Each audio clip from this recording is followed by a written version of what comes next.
This meeting is being recorded. Can I ask everybody please to shut their cell phones off if there's much time? Commission and staff included. Thank you. As you might have noticed, we have a pretty packed agenda for the next day, or most likely 2 days, so I'm going to keep my opening comments brief, but I do want to acknowledge 2 anniversaries. First, obviously, yesterday was the 18th anniversary of the attacks on September 11th. I'd like to ask just for a moment of silence to remember the victims and their families.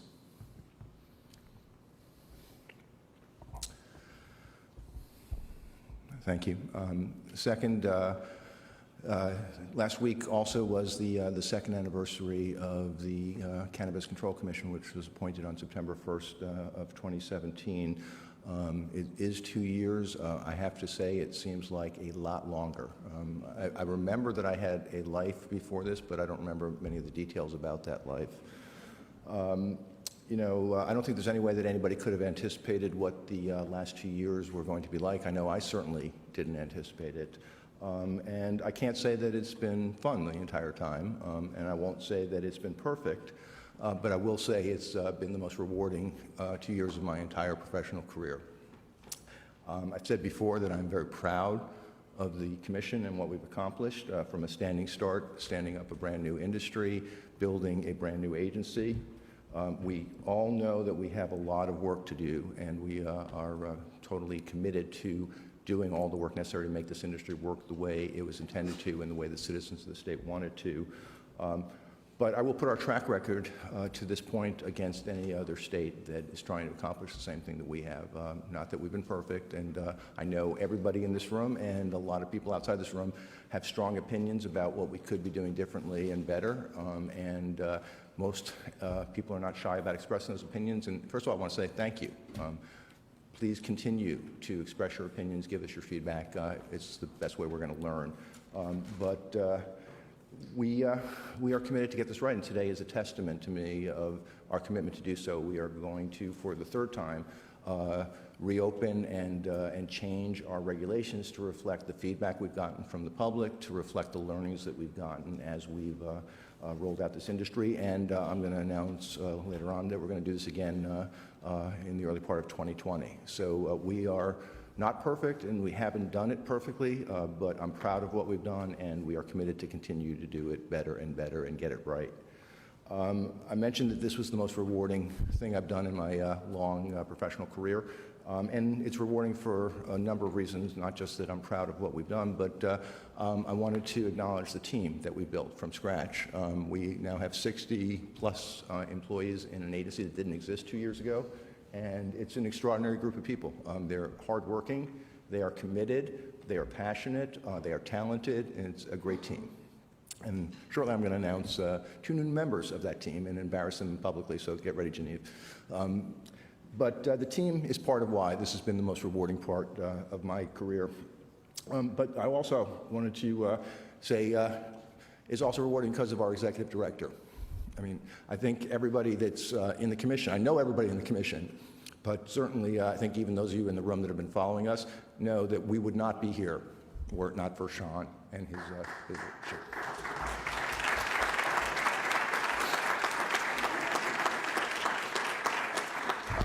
I guess I'm going to allow the Barney Frank applause exception for that.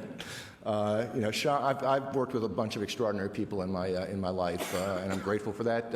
I don't think I've ever worked with anybody that works as hard as Sean, that is as accountable as Sean, that has as high standards for himself and for everybody around him as Sean does. So I just wanted to recognize that as one of the really important parts of why this is such a rewarding job and why I think I'm so proud of what we've done. It would not have happened without Sean. Lastly, I wanted to also just recognize my fellow commissioners. We don't agree, oftentimes. I think that any of you that have come to our meeting before sees us talking about our different perspectives and different approaches to things. I think that's deliberate. I think the commission was structured deliberately to be diverse and to encourage different points of view and discussion. I think we certainly have lived up to that objective. That being said, the one thing I always am certain of is where each of my fellow commissioners is coming from. They just want to do this right. and they are totally committed to do it right, and it's been an honor to serve with them. So, that being said, before I get into the agenda, we have kind of shifted it around a little bit so that we're going to do the regulations first and then do the more standard part of our meeting in terms of the executive director report and licenses second. But since we're not going to get to the executive director's report for a while, I thought I'd just preempt one of the items in that report, which is the introduction of new team members. So we have 2 new team members today. We have a new lab testing analyst, and we have a new chief operating officer. Mr. Executive Director, would you please introduce them? Sure. Thank you, Mr. Chairman. As you indicated, we have 2 members that have started since the Commission's last meeting. I'll first introduce our Chief Operating Officer, Alyssa Stack, who's behind me. Alyssa joins us most recently from Tacoma Wellness in Washington, D.C., where she was the general manager of a medical marijuana dispensary.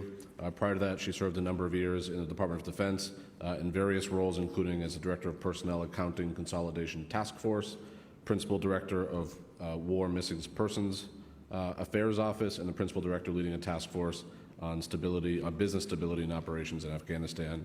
She's a project manager and completed her studies at both the National War College and Columbia University. So please welcome Alyssa Stack as our Chief Operating Officer. I will say we are all delighted to have Alyssa join us, but I think more than anybody, Sean is delighted that Alyssa is joining us.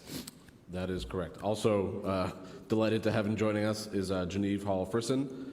Genevieve is joining us as our lab and testing analyst. She works in our investigations and enforcement department. There she'll help ensure that our marijuana establishments are operating safely and securely, and also assisting us with regulations, protocols, methodologies, specifically around testing and protocols. So she joined us previously as a senior chemist at both EMD Millipore and Merck and the MIT Lincoln Laboratory, and prior to that spent several years as a scientist with the State of New York's Department of Environmental Protection and the Bureau of Water Supply. So also please join me in welcoming Genevieve to the Commission. Welcome, Genevieve. So let me jump into the agenda. As I mentioned, it's packed. We have today and tomorrow to get through the agenda. I am not going to forecast how much we're going to get done, and it's possible we will get done today, but I am very confident we will get through this entire agenda by the end of the day tomorrow. As I mentioned, we shifted things around a little bit. The primary focus, at least to the first part of the meeting, is going to be on the draft regulations and having a discussion and vote to finalize them if necessary, and I'll talk about the regulatory process when we get into that section. But there are several other items that are going to be up for Commission discussion and vote. I want to thank Commissioner Doyle. She brought forth a proposal to expedite applications in our general applicant pool. That I think is an important conversation, important opportunity to try to attain the objectives that we all are committed to. So I appreciate Commissioner Doyle's development to this proposal, and I'm looking forward to the discussion and vote on that. I hate to keep piling on Commissioner Doyle, but there's also a discussion that she has suggested we need to have about whether we will, and if so, how will we give formal comment to the Board of Fire Prevention regulatory process. So if we are going to make formal comments as the Commission, we obviously need to discuss that in public, so we will do so there. And then our Director of Research has, this is the 4th report that she's delivered. And again, these topics are legislatively mandated. The topic that she will report on, if not today, tomorrow, is a baseline assessment of cannabis use and youth literature review, which is obviously an incredibly important topic, so I'm certainly looking forward to that. Once we're through with that, and again, it might be today, it might be tomorrow, once we're through that, we'll then revert back to the standard items that are in our agenda, starting with minutes, the Executive Director's job report, some additional job descriptions. There is one enforcement action that the Executive Director is going to bring to the Commission for consideration, and then we have a very long list of renewals, final licenses, and provisional licenses. So that's a very packed agenda. I will do my best to keep us on track. We will finish by tomorrow. I hope we can do so maybe today, but we will certainly finish this entire agenda by tomorrow. We'll take a couple of breaks. We'll take a break probably an hour and a half now. We'll come back. We'll take a lunch break. We'll take a break this afternoon, but I believe we have this room till 5 p.m. Is that correct? Does anybody know how long we have this? I think we have this room till 5 p.m., is that correct? Yes. Yeah, so we will have a hard stop at 5 p.m. tonight, and hopefully we'll have made a lot of progress by then. So the first item on the agenda is final regulations. Let me just remind everybody of kind of how we've gotten to where we are. Several months ago, we began the regulatory process by having a discussion in public with the Commission about what parts of our previous final regulations needed to be addressed and considered for modification. We had a policy conversation after work by the staff. We had policy conversations a few months back on each of those issues and came up with an agreed policy that we wanted to see reflected in draft regulations. We then, through the good work of our staff, particularly our general counsel, developed draft regulations consistent with those policy decisions, voted on them, approved them, promulgated them, and then gave the public 6 weeks, I believe it was 6 weeks, to review and comment. We had 2 public hearings, one in Boston and one in Springfield a few weeks back. I believe, if I'm correct, we had 75 individual speakers across those 2 meetings. And then in addition, for the 6 weeks, we welcomed written public comments submitted to the Commission, and there were over 150 of those, if my data is correct. I'm sorry, will you correct me? Almost 200. Almost 200. That's over 150. So, in any case, first of all, I just want to say thank you to all of you that came and spoke at our public hearings, for all of you that submitted written comments. It's an incredibly important part of the process. I will say, I usually try not to speak for my fellow commissioners, but I will say that I believe we all read all of the comments and gave them serious consideration.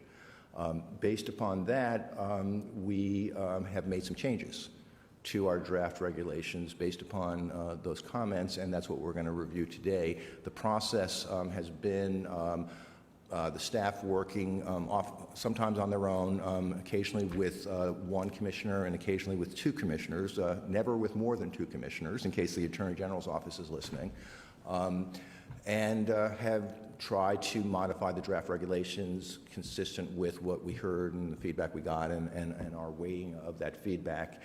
And what we have today is a draft of, another draft of our draft regulations that reflect those changes.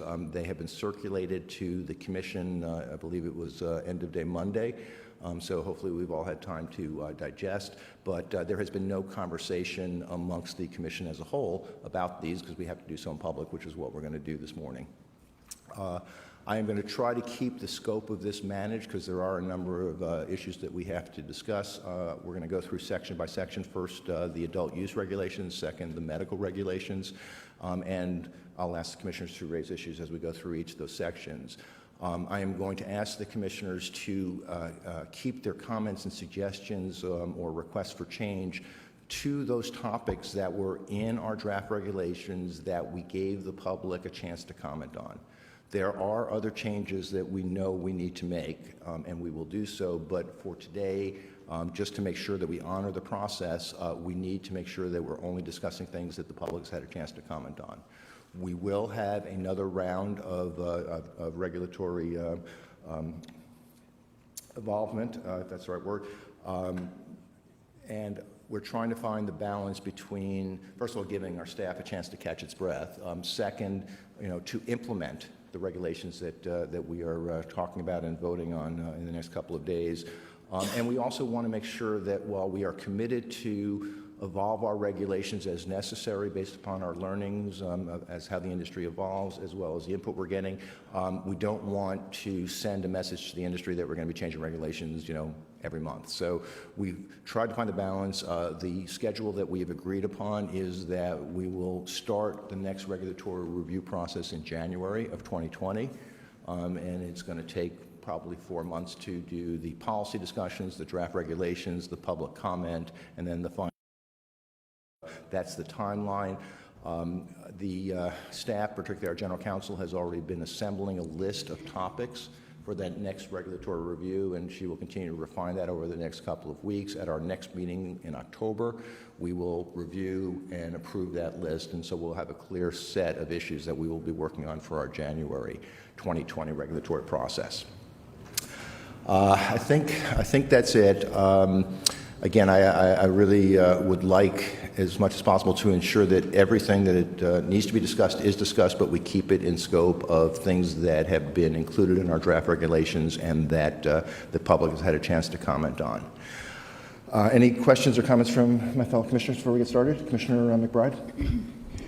Mr. Chairman, when you say we're going to keep it to comments that we have received during the public comment period, is the meaning in that if we have received any public comment on something, that it is open for discussion? No, I think it's, to me, my opinion, and I welcome your thoughts, my opinion is that it needs to be things that were addressed in this round of regulatory revisions and that the public has had a chance to comment on. To the extent the public has commented on things that were not addressed in our regulatory process and the staff has not had a chance to weigh into, my strong desire is to keep that for the next round. Okay? Yes, Commissioner Flanagan. Mr. Chairman, I'd just like to make the statement in the beginning that I think given the extensive time that we spent going line by line through the draft regulations, that the public did have an opportunity to comment on every piece of this piece of regulations. Mm-hmm. I think that while today we may be addressing particular sections of the regulations, I think as a whole, the comment period was sufficient enough for the general public to be able to pay attention to the fact that we are in negotiations and talking about changing some of these regulations, and in fact having multiple opportunities and multiple methods by which they were able to comment to the commission. Yeah, I certainly agree with that, Commissioner Flanagan. I guess what the distinction I'm trying to make is that if we did not propose any changes to the draft regulations, then we could have gotten suggestions from the public that we do so, but we did not. If we did not propose changes to the draft regulations, then the public really hasn't had a chance to comment on those proposed changes, and that's the distinction. Again, let's go through one by one. To the extent that any commissioner wishes to raise an issue, if you would like to make the case, any commissioner would like to make the case that this was indeed addressed in our draft, that's fine. But I'm just trying to make sure. I'm concerned. We know we have more issues to address, and I'm just concerned that we try to keep the scope manageable. But let's talk about them one by one. But to me, it's if we have not proposed a change that the public has been able to comment on, but we're proposing a change now, that to me would suggest that it would be out of scope, but we'll take it issue by issue. Okay, any other comments? Okay, I'm going to do what I've done several times in the past, which is I'm just going to go through section by section and pause and allow anybody to raise a comment or a question on what's in the draft regulations, starting with, I would be stunned, but I'll leave it open. Does anybody have anything to say about 500.001 purpose? Okay, and I think I did this in the past too. I'm going to stop saying 500 dot. I'm just going to say dot, the 3 digits. But until we get into medical, all the references I'm going to make are going to be to 935 CMR 500. So nothing on purpose. .002 definitions.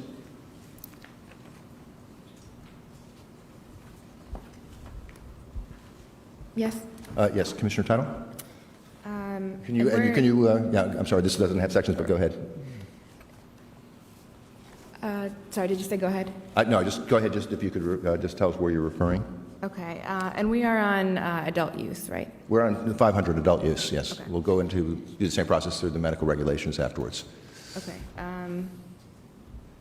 Commission delegee, that definition. Okay. Go ahead. So this is a really important change. This is a new definition that was added that delegates authority to commission delegees, which may be state or local officials or agencies. And if you look through the regulations, all the places that delegees have authority, you can see that they're being given authority to execute the commission's duties. So I totally understand the need for this and the need to work in cooperation with other agencies by agreement. But I have a slight suggestion for a change, which is that where it states by delegation or agreement in the definition, I believe that should be limited to just by agreement, so that every time our authority is delegated to another agency or official, that there is an agreement that is outlining what that delegation entails. I don't think that we should be delegating authority that was granted by law only to the commission without an agreement, because I think there is a risk of inconsistent application of the law. Okay, thank you. Any comments from other commissioners or from general counsel? Yes, thank you, Chairman. I think the policy consideration here for the commission is how narrow to limit this. I think on the one hand, by adopting this change in general, we would be narrowing staff's capacity to work with state and local officials to help the commission in carrying out its mission. Agreements between agencies often take time, especially written agreements. So by not adopting this change, you would be giving staff more flexibility. By adopting this change, either as currently proposed or with the modification suggested by Commissioner Title, you would be narrowing that. Okay. Other commissioners, any comments?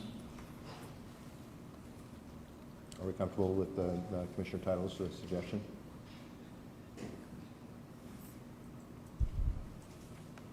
Sorry?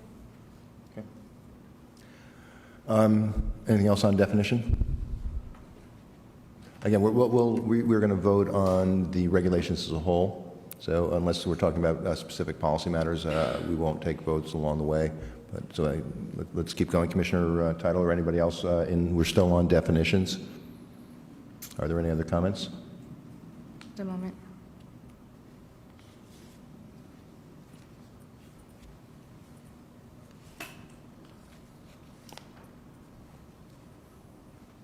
Okay. Can I move on to the next section? Mm-hmm. Okay, thank you. Next section is .005, fees. Any comments, questions?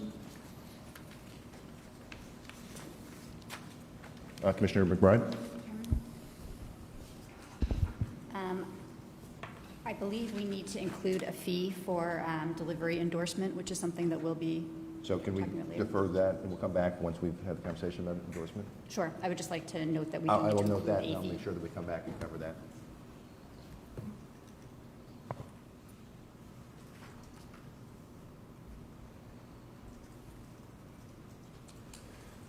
Anything else?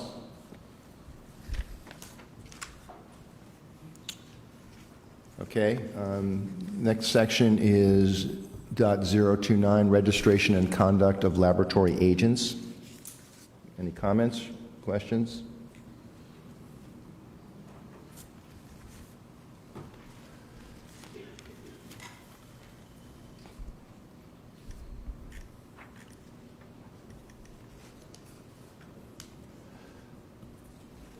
Next section is .030, registration of marijuana establishment agents. Comments or questions?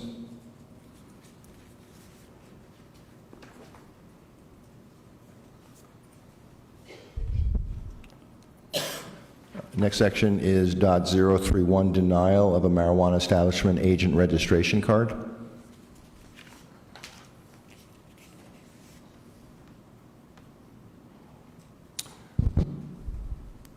Next section is .032, revocation of a marijuana establishment agent registration card.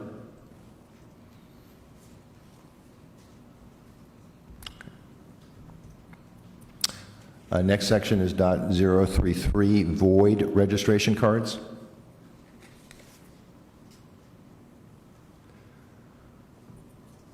Okay. Next is .040, leadership rating program for marijuana establishments and marijuana-related businesses.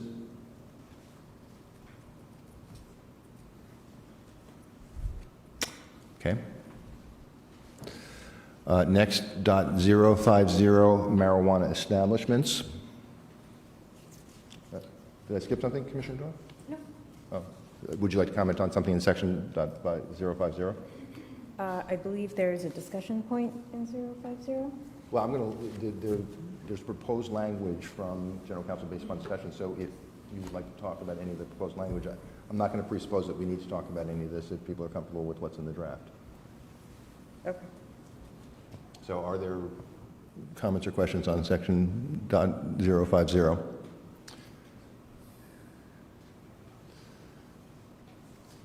I'm going to pause a little bit here. This is a lengthy and important section, obviously.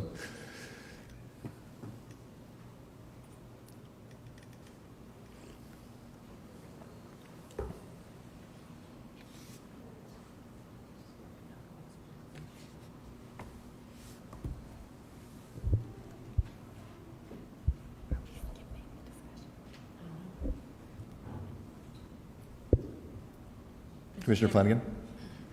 We have a memo from the general counsel with regards to some specific discussion topics.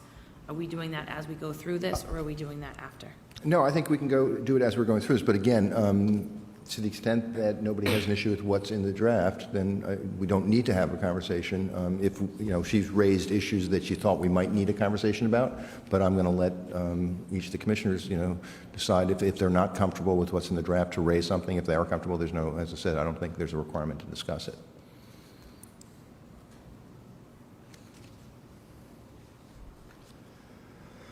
Excuse me.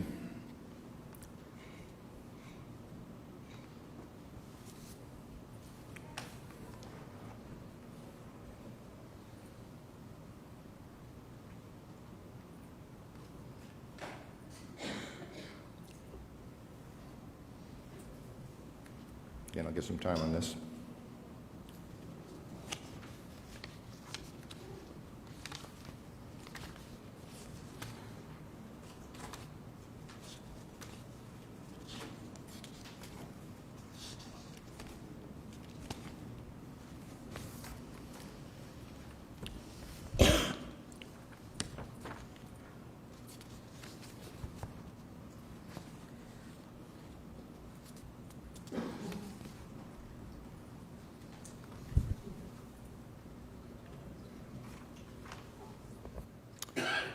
Can I assume that everybody is okay with everything in section .050? Commissioner Flanagan? Mr. Chairman, I appreciate the work that the staff has done with regards to the specific marijuana establishments in Massachusetts. I just would like to reiterate my concern for the delivery license and for the social consumption license, saying that I think it's too soon to incorporate that into our regulations, and I think especially given what we're seeing in the world of vaping, that we need to take a step back and really evaluate what the social and health costs are to the Commonwealth. Thank you, Commissioner Flanagan. So let's take those separately, if that's okay. No, I appreciate and respect Commissioner Flanagan's comments. I would like to ask specifically with respect to social consumption for comments, and do we need to have a discussion and a vote on including all the elements of the social consumption pilot program that are contained in the draft regulations? Mr. Chairman, Commissioner Doyle? thank you. Mr. Chairman, it may make sense to get to the substantive part of the social consumption. Yeah, I mean, I'm debating. We can do that. I mean, it's here. Then we get into the specifics. So that's fine, because the latter section talks about specific operational requirements for both social consumption and delivery, and I believe that maybe voting on them requires us to talk through the specifics. So I'm happy to defer that. I think that's probably a good suggestion. Would you prefer that we go through the rest of the regulations and then put a pin into the... Well, no, I think when we get into, there's going to be a section on additional operating requirements for marijuana social consumption establishments, .1.141, additional operating requirements for delivery of marijuana, .145. I think that's the time we should have the conversation. So I appreciate your suggestion. I think it's a good one. So let me ask, are there any other comments on section .50 or 050 other than with respect to delivery or social consumption? Mr. Chairman, if Yes. I could, just on the delivery and social consumption piece, there is a proposal from staff regarding the exclusivity period. Right. In other words, some tweaking of the language around the start of the exclusivity period, and then the potential of a affirmative vote to extend the 24-month exclusivity period. Yes, as I said, General Counsel, thank you. the commission has had a chance to read that language, and to the extent they have issues with that language, I've asked them to raise it. I'm not going to force us to have a conversation unless somebody raises an issue with what's in the draft of the language. So, Commissioner Title? So there were two options as to the start of the exclusivity period, and I would like to support option one. Would now be the appropriate time to do that? Sure, yeah, because I think, again, we'll talk about the specific social consumption and delivery, but in this part of the regulations are specific regulations with respect to exclusivity for both social consumption and delivery, so please go ahead. Okay, so option one is for the period of 24 months, exclusivity period, to begin on the date that the first social consumption establishment receives a notice to commence operations. And this is the event at which point the business can open, it can begin to receive benefits, financial benefits, revenue. I think it makes sense to call this the beginning of the discrete period of time that we're measuring that is meant to be a benefit. Before that notice is issued, our agency's turnaround time is a factor. And the other option is the date at which a provisional license is issued.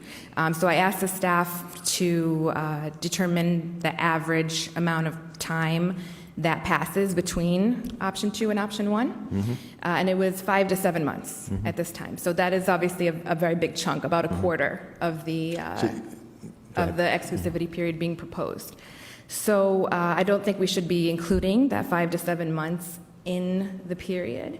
I also think that once commence operations is issued and our turnaround time is no longer a factor, that's the time to start the clock on the benefit. Otherwise, a big chunk of this period will just go to working with us on inspections, which has a role for us and a role for them. Once commence operations start, then we're kind of out of it. So that's why I would propose option two. Okay. Comments?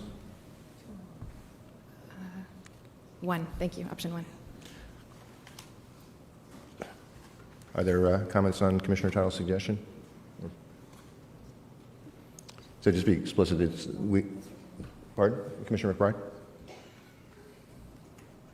I think that the second option, the provisional license, was suggested as sort of a middle ground here. I see the intent and the importance of the commence operations as the starting point. I will make a pitch that the provisional license as the time at which the clock starts provides us with, I think, a more clear start date. I think that that's a date that may be more within our power, and it provides a level of certainty to the marketplace. And it's more within our power to determine, sort of when that start happens.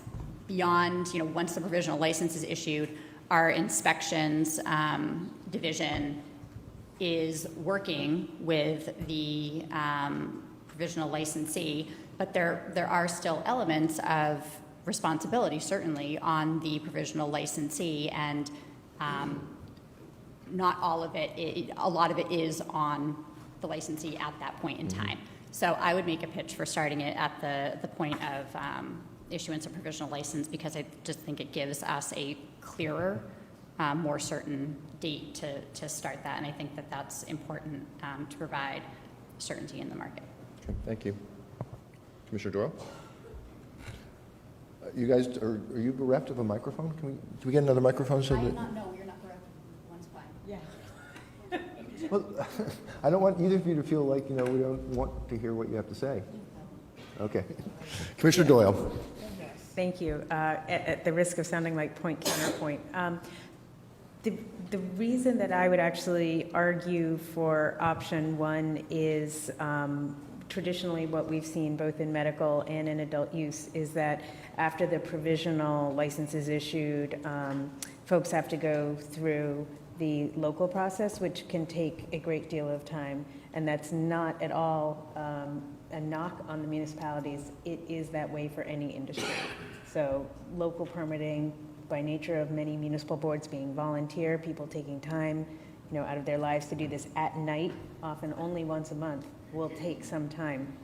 I'm a little concerned that if we do the provisional license, even though I agree with everything that Commissioner McBride said regarding the certainty and a date finite, that a good chunk of that time may get eaten up in the permitting process. So I would actually be in favor of number one for that reason.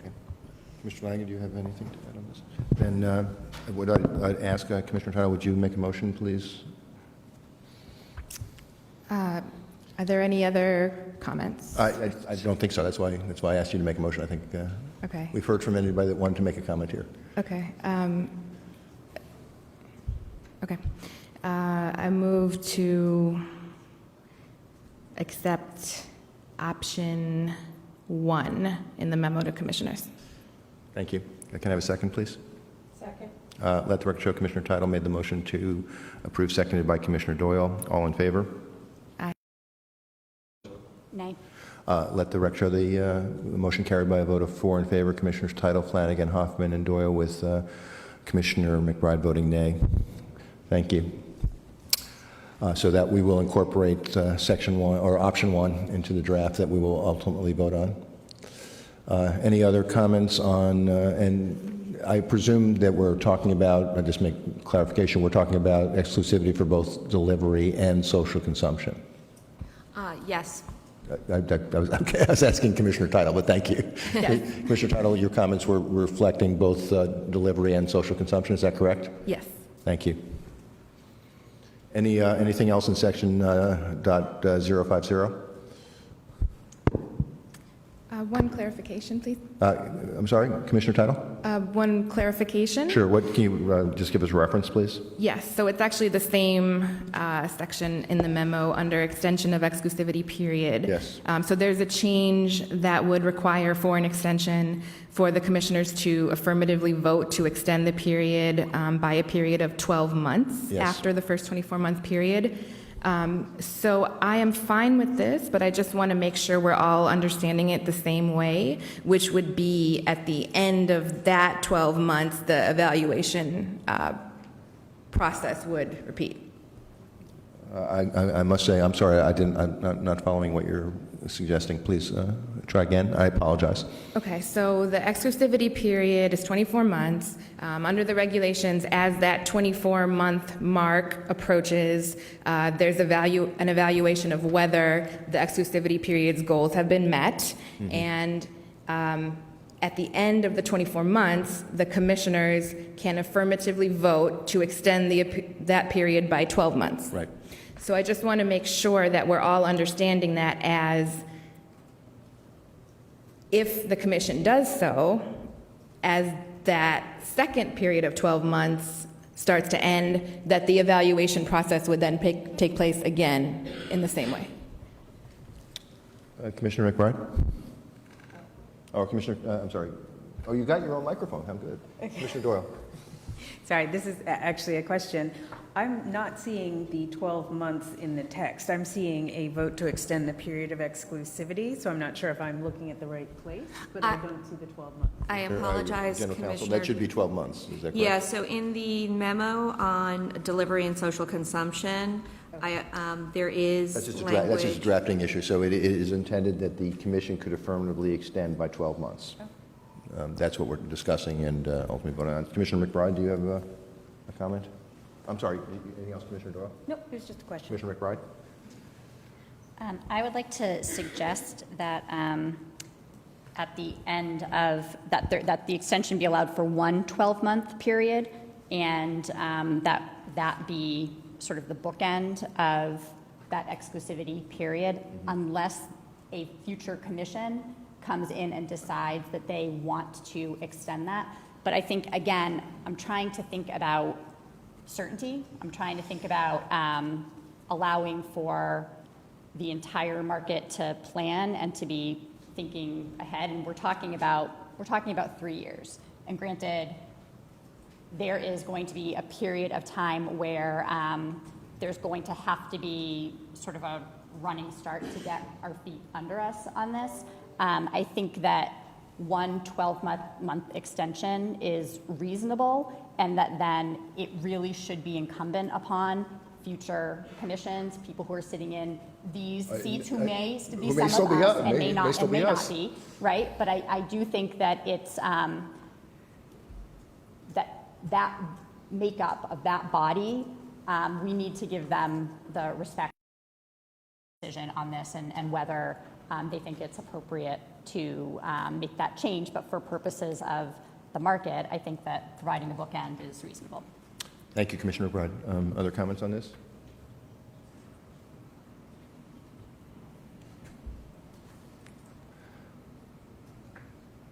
Okay. I'm sorry to keep putting you on the spot, Commissioner Tittle. Would you be willing to make a motion on this as well?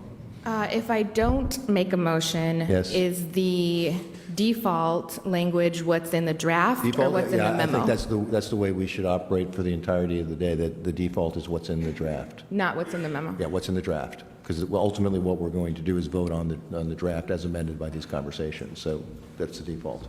So Okay, if you then I do make not have a motion. Pardon? I do not have a motion. Well, but again, can explicitly, Commissioner or General Counsel, for 4.3 or for 3, can you tell us what is intended to be in here? Yes. Would you read that, please? So from my perspective, Chairman, your perspective is correct, which is the draft, so the unchanged language would what the commission would ultimately vote on? But the draft doesn't say anything about the 12 months. Yeah, period. so what is the the draft intended to say? is my Yeah, the question. draft notes that the option is in the memo, and so the commission could take a vote on whether to adopt the proposed language on to having the process of extending the exclusivity period by an affirmative vote of 12 months. So the Commissioner Title, for example, could move to adopt the memo on delivery and social consumption. Mr. Chairman, Yes, I've found, Oh, did you? I think, the language in the memo. Okay, please, could you read that, please? Sure. Thank you. The licenses may be made available to any qualifying applicant after the 24-month period unless a majority of the voting commissioners affirmatively votes to extend the period of exclusivity by a period of 12 months after the first 24-month period and thereafter. Okay, I think we're getting hung up a little bit on language. We'll come back to language, but let's talk about the principle. I believe what is the principle of what is proposed in the draft regulations, and I'm not defending it, I just want to make sure that we're all starting at the same point, is that the commission, by affirmative vote, can choose to extend the exclusivity period by 12 months. Yes, Chairman, that's it. Okay. Commissioner Tittle, would you like to propose a change to that concept? We'll come back to the language, but so right now the concept is there, just to be explicit, one extension for 12 months if affirmatively voted on by the commission after the 24 months expires, or... I actually don't, I don't read that language as limiting it to one extension of 12 months. I agree with you, by the way. Okay. I mean, I think it says it can be extended by 12 months. It doesn't preclude another extension. So, Commissioner McBride, would you like to suggest language that does preclude an additional extension? I'd suggest striking out "and thereafter." Okay. So I think we do have something that we need to discuss. And I think that, as I said, the principle is it one 12-month extension or could it be multiple 12-month extensions? Yes? If I can just be clear, as written, it allows for successive votes of extensions for 12 months. So the choice point is between whether to allow any extensions at all, whether to allow one extension, or whether to allow successive extensions. Yeah. I would like to point out, Mr. Chairman, that this does not preclude future commissioners from voting to modify the regulation as currently drafted. That's why I want to discuss principle rather than specific language. We'll get the specific language right. So I don't hear anybody suggesting that we should not allow for one extension of 12 months. I do hear some debate about whether we should allow subsequent extensions or not, I agree, regardless of what language you put in here, a future commission or a future evolution of this commission can change. So I think we just need to very simply say, are we going to allow, preclude, or not talk about whether we can extend beyond 12 months? And I just think we need to agree to that, and then I have complete confidence in our staff that we'll get the language right. So, is there a fourth option I haven't considered? Thank you so much for making it even more complicated, Commissioner Doyle. I tried, but hopefully I will perhaps propose something that could be middle ground, and I think was what... Please go forward. Yeah, I think perhaps similar to what Commissioner McBride was proposing, rather than take "and thereafter" out, add to "and thereafter" a finding that the commission has not met the objectives outlined in the regulations. That way, I think it meets the goal of, it ends unless the commission determines that the objectives listed out in the draft regarding the goals of the exclusivity period in paragraph 1 there, which talks about rates of participation, et cetera. Would you agree, though, that it's not just that the commission determines that the goals have not been met, but then affirmatively votes to extend? It's not just the finding, but it's using that finding and then having an affirmative vote to extend? Right. I think the way the language would work is that first 12-month period can be extended, but then after that, the commission has to affirmatively find that the goals have not been met for any further extension of that. Are we going to give Commissioner Doyle the satisfaction of thinking that she found a solution, or are we going to debate it? We are going to give Commissioner Doyle the satisfaction that she found a solution. Commissioner McBride? Hooray. Are you comfortable with what Commissioner Doyle articulated? I guess I was under the impression that the language that we have in there now does that. I mean, I guess what we're doing here is proposing a formal finding as opposed to a review of the criteria. Okay. Do you feel, General Counsel, that you have enough information to provide a draft that's consistent with the proposal of Commissioner Doyle? Yes. Thank you. Okay, so again, I don't believe we need a vote here. We will vote on the final regulations, including the modification that you will make based upon this conversation. Do we have anything else in section .050? Thank you, Commissioner Doyle. Welcome.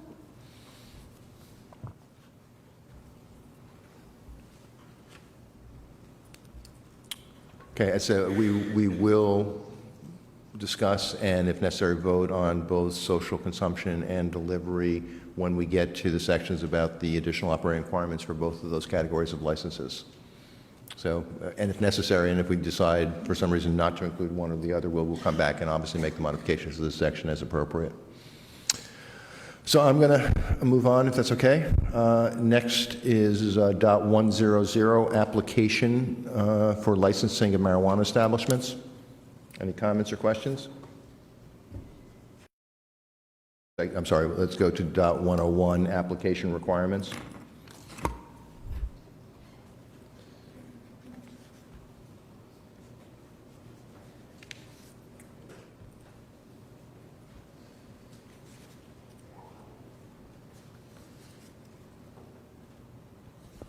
I'm sorry, Mr. Chair, can I raise Yes, something? Commissioner McBride, are we I'm back? sorry, I'm going to apologize. We're going to go back to 050? Yeah. I'd like to raise under craft marijuana cooperative. Yeah, can you just give me a section, please? I mean, I'll find it, but It's just save me some time. 3, Yeah, I got it, thank you. and I'm going to be referring specifically to 3C. 3C, okay. Yeah. One member of the craft marijuana cooperative shall have filed a Schedule F tax income form within 5 years prior to application for licensure. Yep.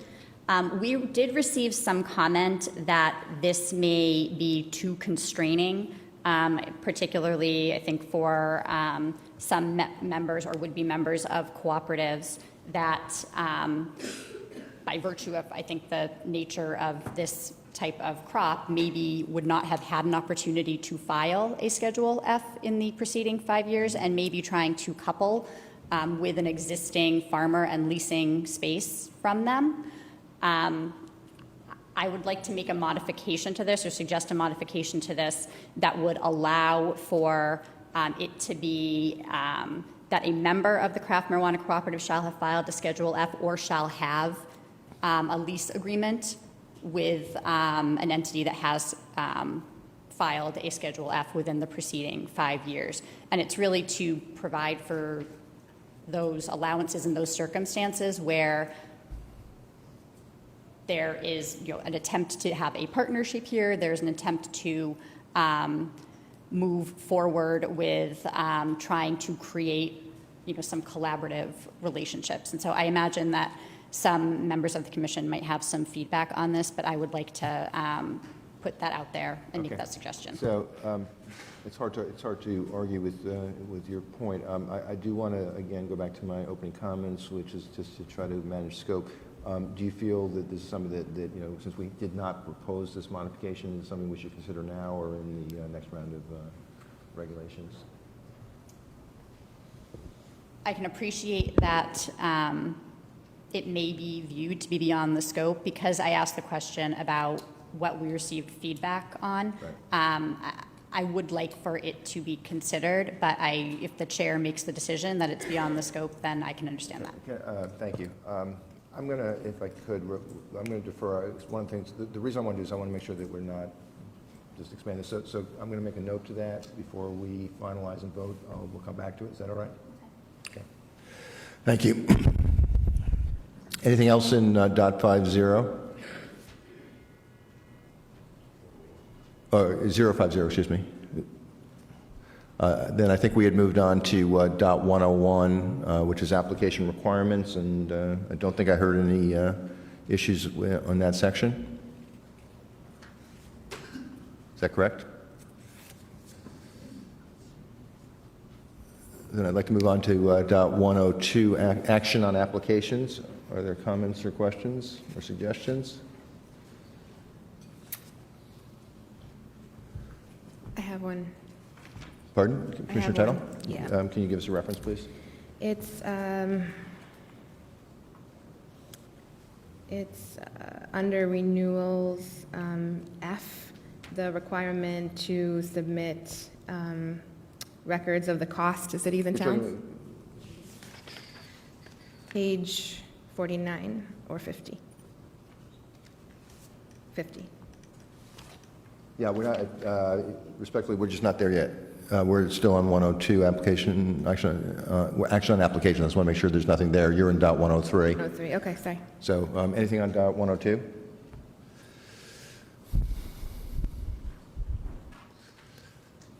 Okay, then let's move on to .103, licensure and renewal. Commissioner Tuttle? So, it's... And it was 4F? 4F, yes. So it's just a minor change from what's in the draft. Sorry,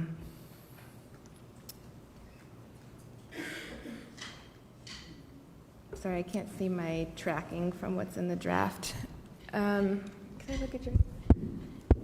Okay, so where it says shall make reasonable efforts to submit, I would just like that to change that to shall submit, like every other requirement in the section.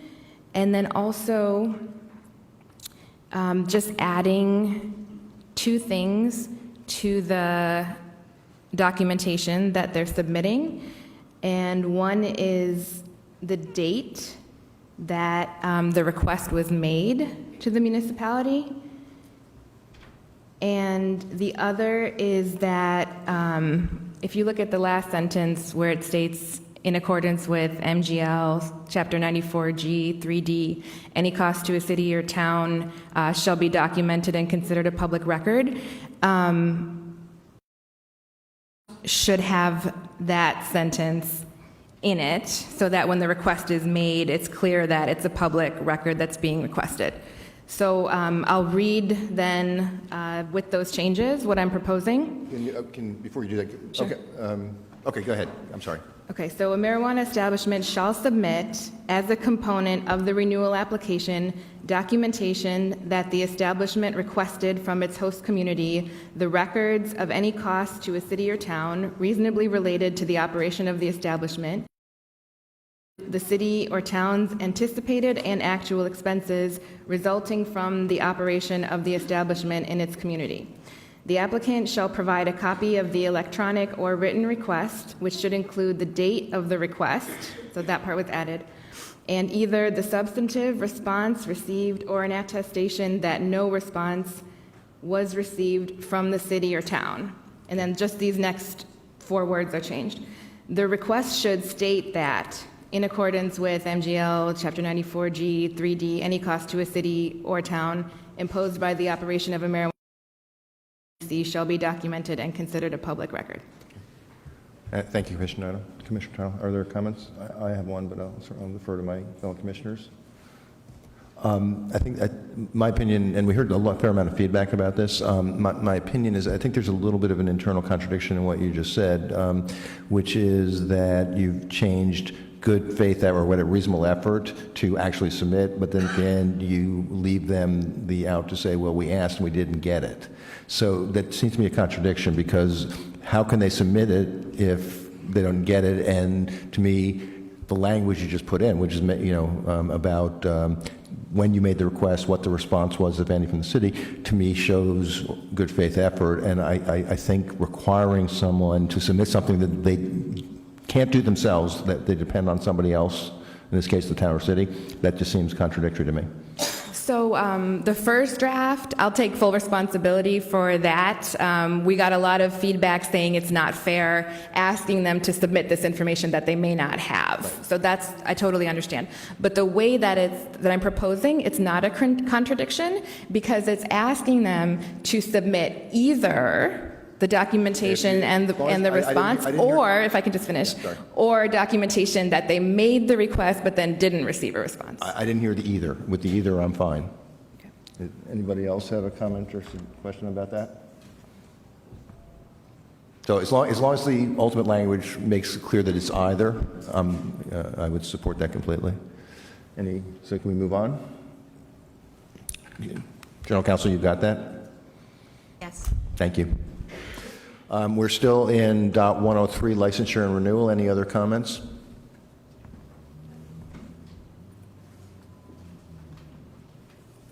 Okay. .104, notification and approval of changes.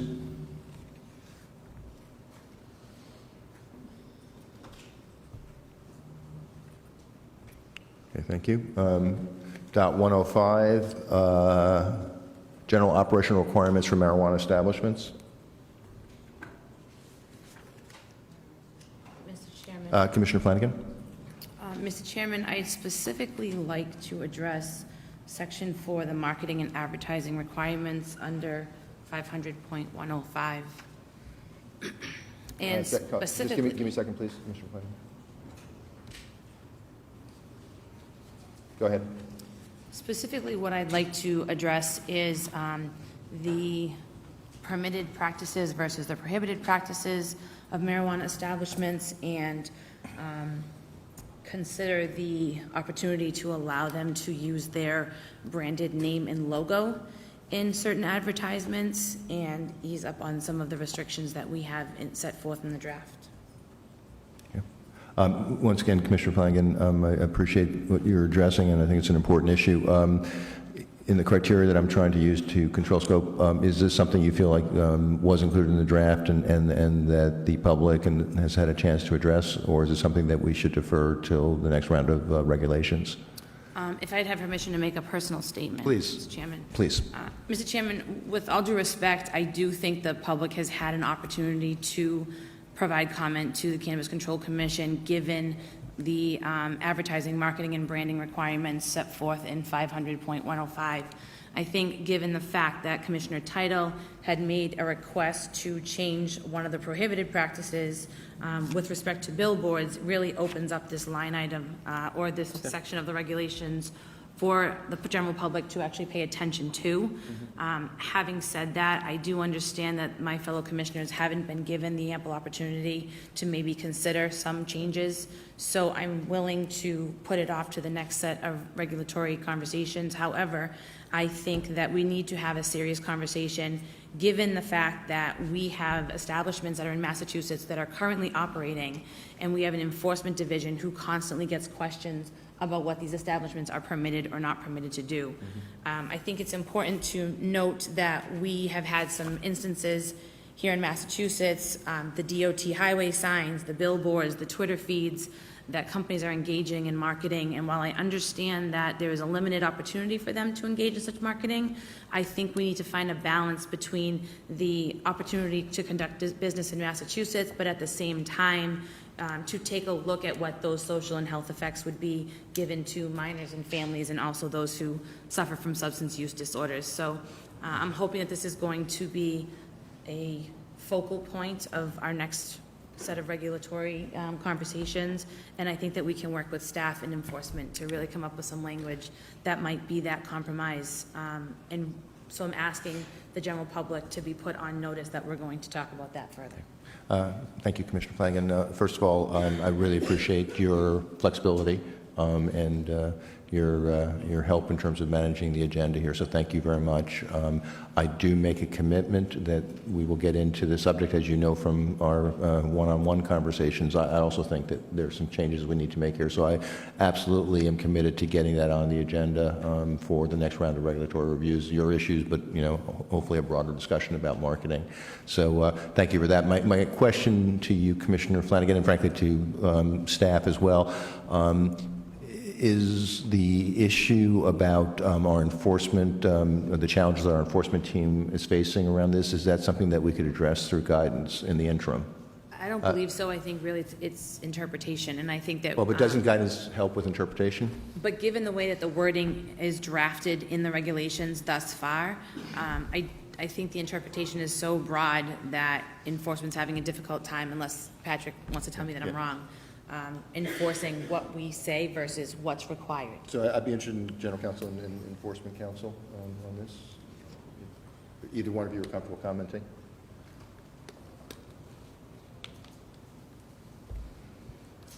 Mr.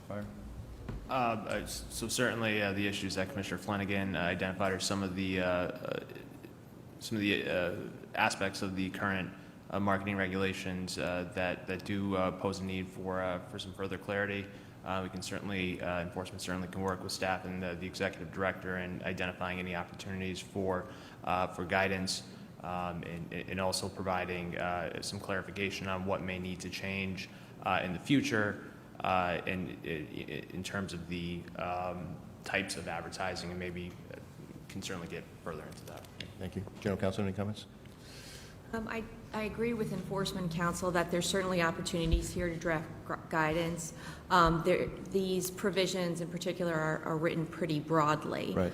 So I would just note that. So, okay, in my opinion at least, I don't know if you agree with this, Commissioner Flanagan, but in my opinion at least, it's not mutually contradictory to both see if we can provide some clarity in the short term with the guidance document while repeating my commitment to ensure that this is on the regulatory agenda for January of 2020.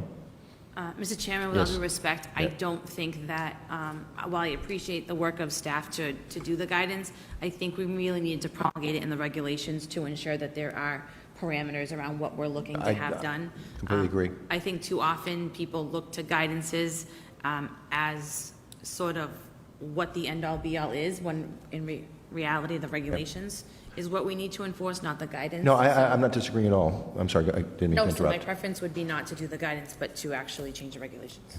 And I said, again, I agree with that. I was just proposing if there was something we can do in the interim, given the agreement we just made to address this in January 2020, is there anything we can do in the interim? But I certainly agree with the need to address this through the regulatory process. Any comments on this? This does not end up having anything to do with the language that we need to vote on. So are there any comments on the language in this section? And again, my thanks, Commissioner Flanagan. So we're still, unless I hear no further comments, we're still on .105, general operational requirements for marijuana establishments. Any other comments on that? Mr. Chairman, if I may. Yes, Mr. Executive Director. Just wanted to address an item that is a draft and I think worthy of discussion relative to the labeling of marijuana products. Yes, please. and Can you marijuana. give us a reference, please, Mr. Executive Director? This would be ultimately on page 64.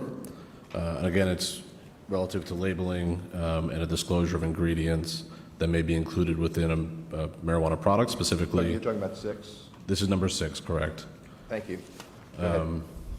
And so the draft, again, I think it's worthy of further discussion, is that included in a label, there be a list of ingredients that are included in a product, specifically any amount of specific additives that may be included in that product, incorporated during the manufacturing process. Another phrase I'd like to include, if potentially, or suggest, is the word excipient, which may be an inactive ingredient meant for, say, coloring or preservation.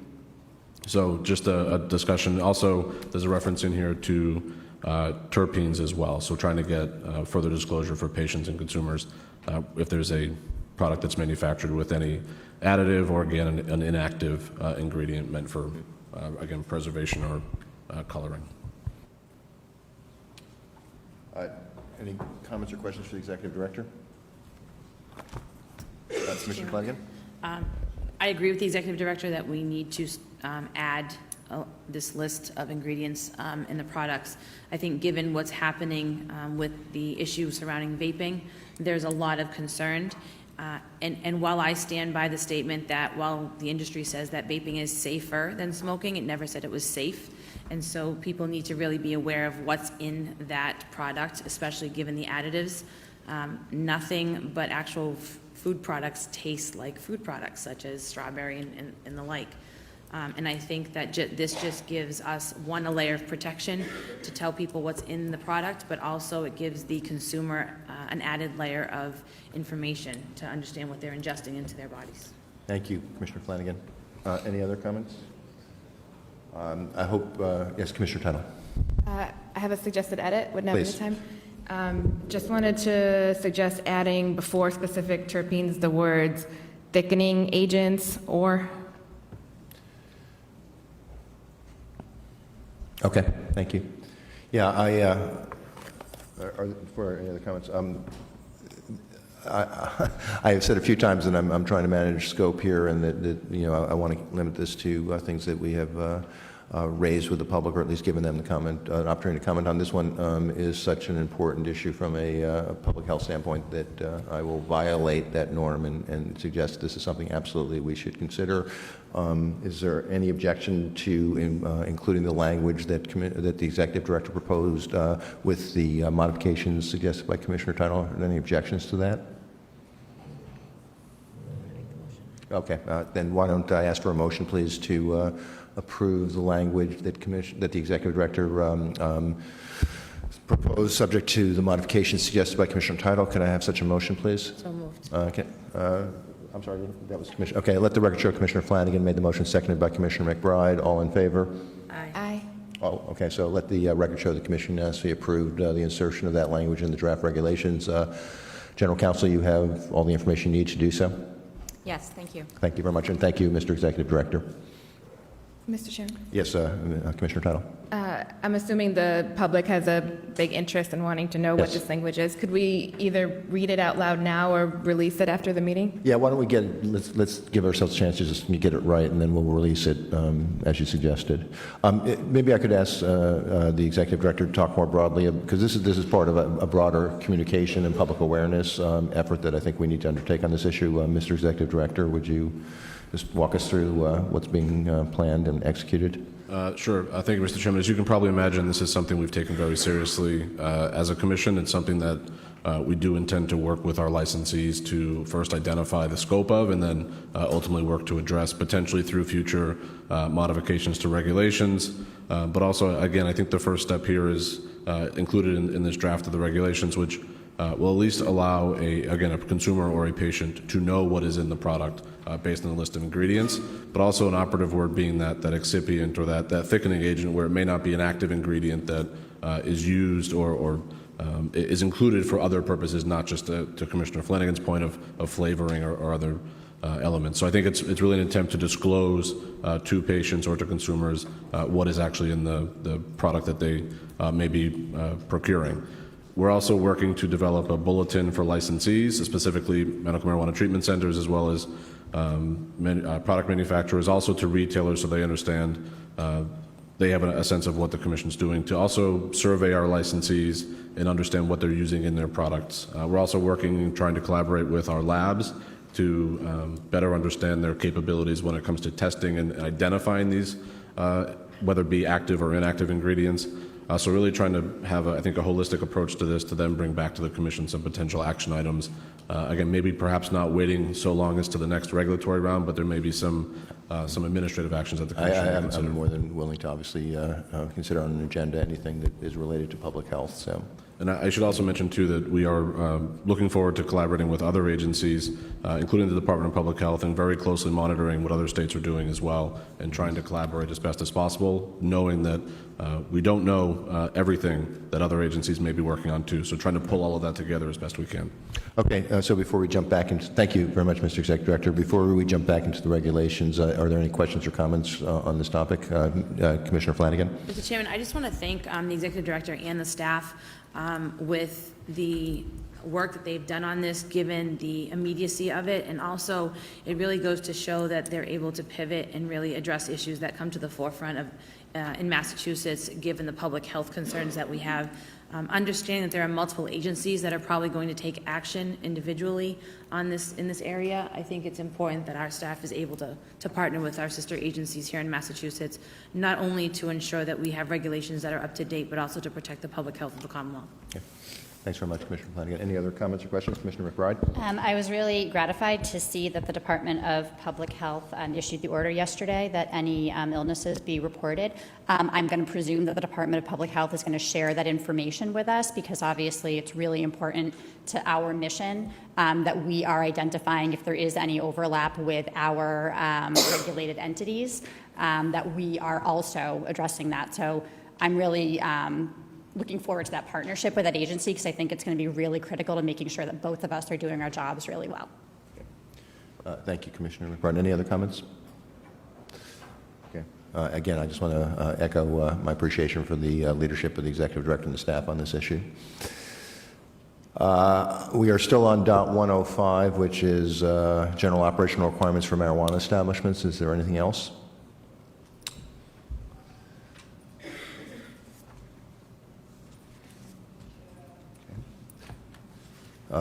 Then let us move on to DOT 110, which is security requirements for marijuana establishments.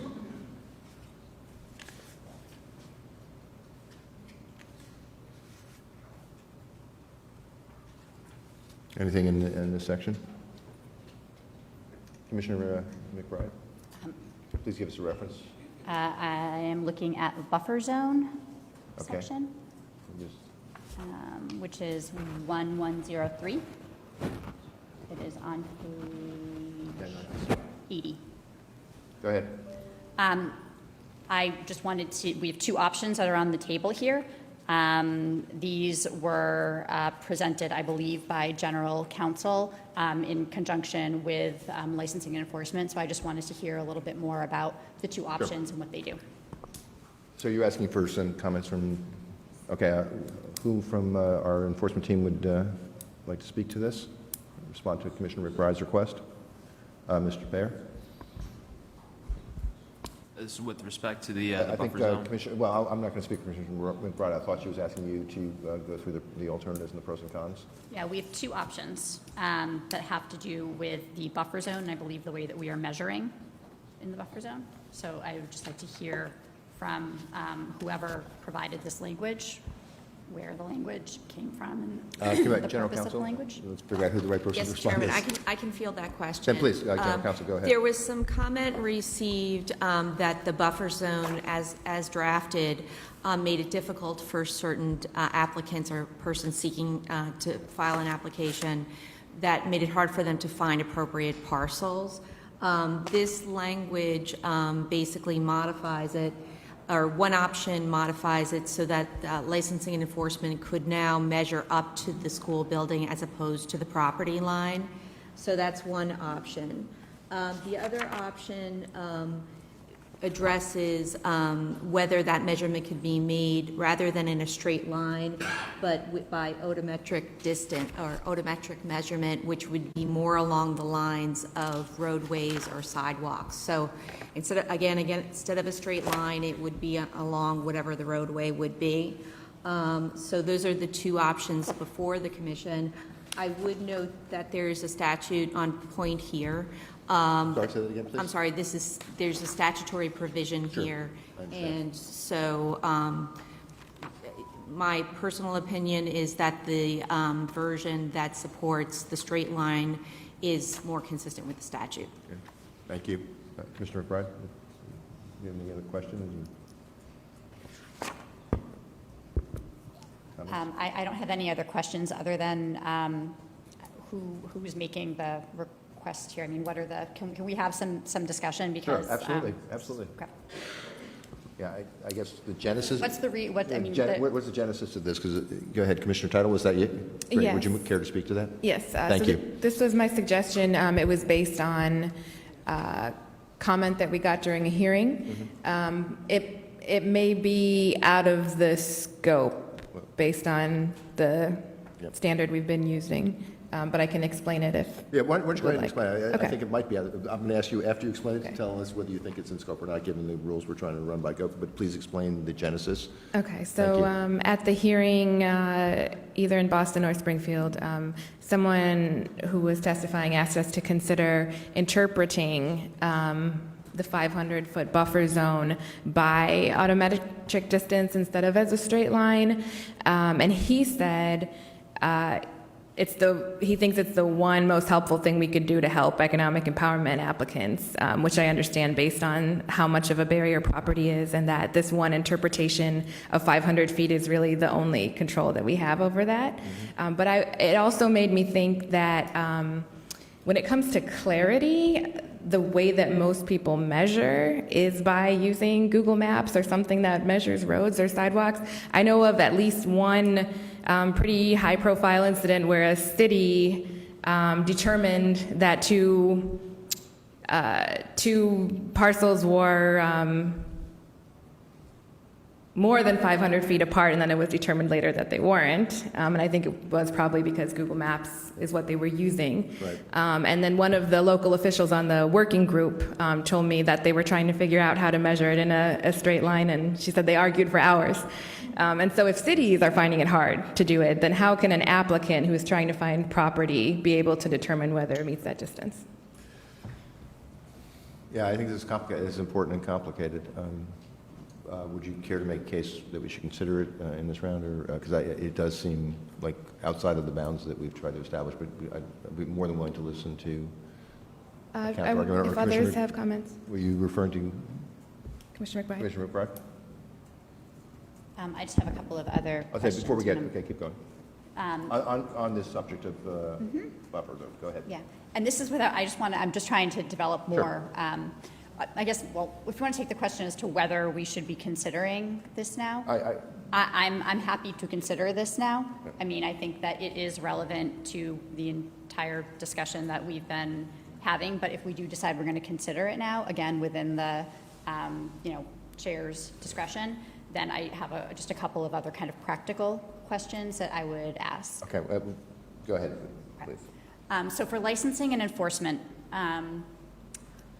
does this change the way that we would be enforcing? And I guess, what are we really talking about here in terms of kind of the practical application? Are we talking about 10 feet? Are we talking about 100 yards?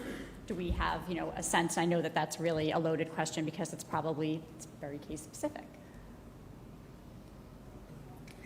Well, just to start off, I can see Commissioner Title's point that municipalities may have difficulty identifying this distance. So ultimately, as part of our licensing process, we do look through the municipal certification process for determination on the buffer zone. But also we are looking at that, practically where it's a close call. The proposal for the, is it odometric calculation, I think that's more of a policy consideration. But I think there's a question of the intent of the statute. If we're measuring along a public way, is that something that's getting more to the concern about a buffer zone as opposed to just a straight line? If there's, a river in between the school and the marijuana establishment, that straight line doesn't seem to make as much sense. Again, that's completely a policy consideration, but I'll leave it at that unless there's other comment. Is there? Just one question Yeah, sure, go to ahead. piggyback on Commissioner. So when municipalities are considering buffer zones for anything, is there a standard measure that they use? Are we asking, is it a straight line? Is it as the Straight crow line. flies? Is it from the parking lot or the building or? Straight line from the property line, isn't it?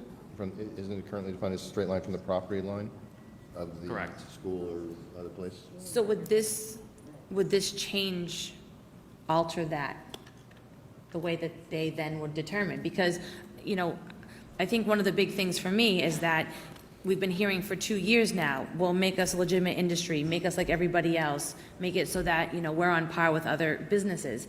If communities already have a mechanism by which they measure, why are we looking to alter that for this? Is my Commissioner question. Doyle? There is a provision in our own regulations that gives them how to measure the distance, the, straight line from the nearest point of the property line in Right. question to the nearest point of the property line. We had this conversation before. Right. Yeah.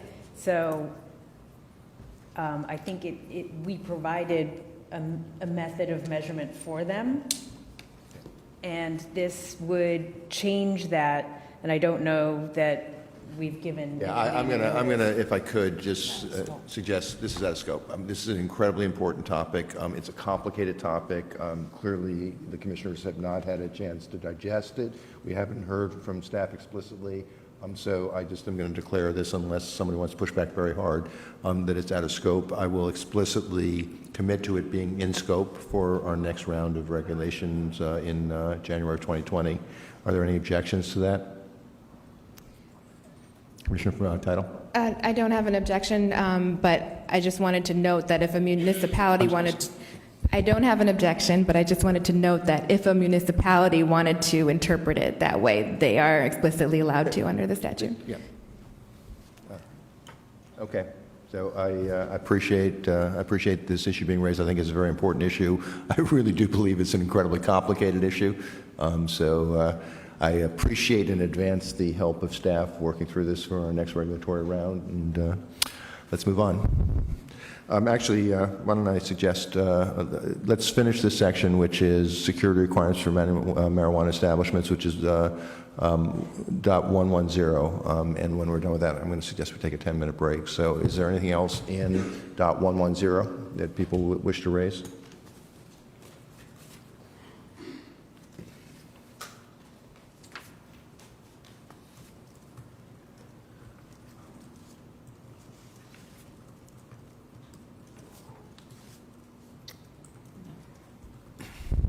Okay. Yes. Commissioner Tuttle? Security requirements for delivery. Yep. Do we want to discuss that when we discuss delivery? Let's do it. Let's do delivery as a whole, if that's okay. Okay, absolutely. Including, obviously, I understand that there's an issue here that we need to discuss, and we'll do that. But let's do delivery as a whole, and I'm going to suggest that we do that in .145, additional operational requirements for delivery of marijuana. Okay. Okay. Okay. I have exactly 11:25. We will reconvene in 10 minutes.